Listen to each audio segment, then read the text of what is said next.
Growth hacking. Growth hacking is a relatively new field in marketing focused on growth.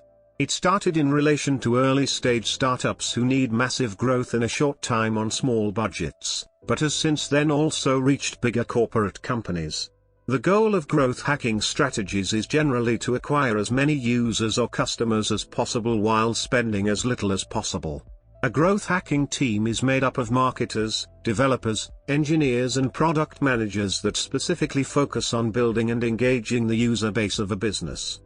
The typical growth hacker often focuses on finding smarter, low-cost alternatives to traditional marketing, for example using social media, viral marketing or targeted advertising instead of buying advertising through more traditional media such as radio, newspaper, and television.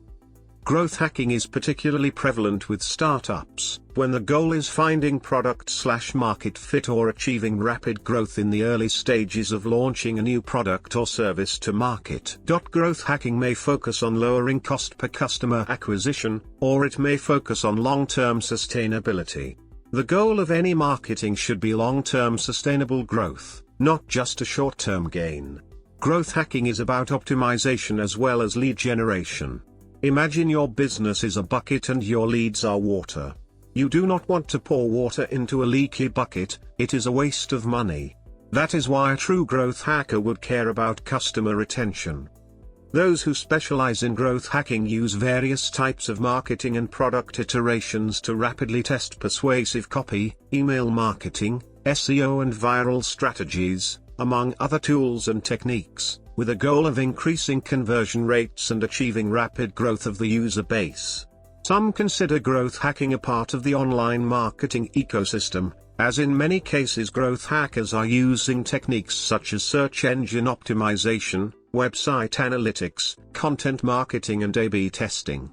On the other hand, not all marketers have all the data and technical skills required by a growth hacker, therefore a separate name for this field is applicable.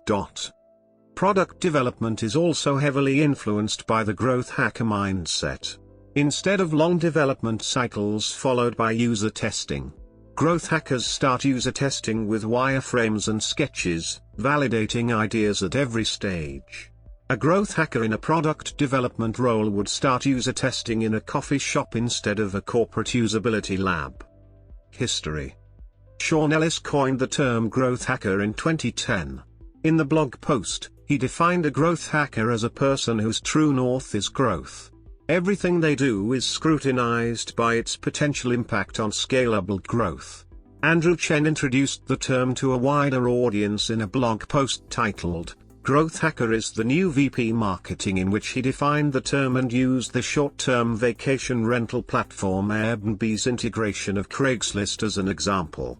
He wrote that growth hackers are a hybrid of marketer and coder, one who looks at the traditional question of how do I get customers for my product, and answers with A/B tests, landing pages, viral factor, email deliverability, and open graph. In the book Growth Hacking, Chad Riderson and Raymond Fong define a growth hacker as a highly resourceful and creative marketer singularly focused on high-leverage growth. The second annual, 2013, Growth Hackers Conference was held in San Francisco, set up by Gegan Biyani. It featured growth hackers from LinkedIn, Twitter, and YouTube among others. In 2015, Sean Ellis and Everett Taylor created Growth Hackers, the largest website community dedicated to growth hacking, and now host the annual Growth Hackers Conference. Methods. To combat this lack of money and experience, growth hackers approach marketing with a focus on innovation, scalability, and user connectivity. Growth hacking does not, however, separate product design and product effectiveness from marketing.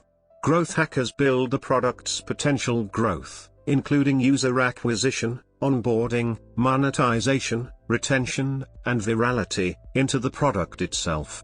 Fast Company used Twitter's suggested users list as example. This was Twitter's real secret. It built marketing into the product rather than building infrastructure to do a lot of marketing.